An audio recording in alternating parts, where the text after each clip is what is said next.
Nagpadayon sa pagpagtunol og mga serbisyong medikal man o social services ang buhatan sa MisOr Cares alang sa mga Misamisnon. Sugod sa bulan sa Hunyo 2014 hangtod Mayo 2022, ubay-ubay na ka mga serbisyo ang nahatag sa buhatan sa mga lumulupyo sa probinsya.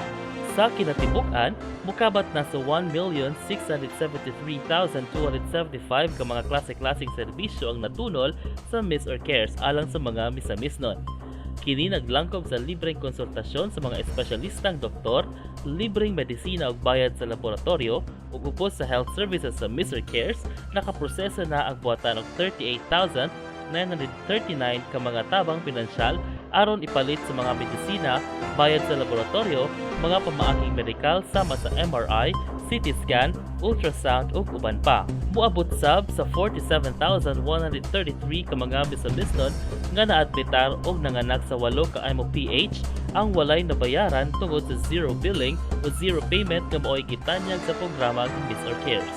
Dugang niini, aduna usab gitanyag ng MisOr Cares nga programang 3-in-1 kun asa 23,283 na ka mga Misamisnon nga may panaw na ngadto sa laing kalibutan ang nakadawat sa maong serbisyong libreng balsamasyon, lungon o transportasyon.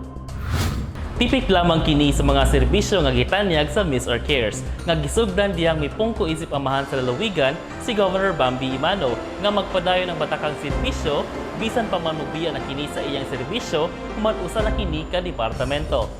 Kauban si Andy Pakamalan sa kamera, ako si Johnny Vertudazo Jr. alang sa MisOr Balita.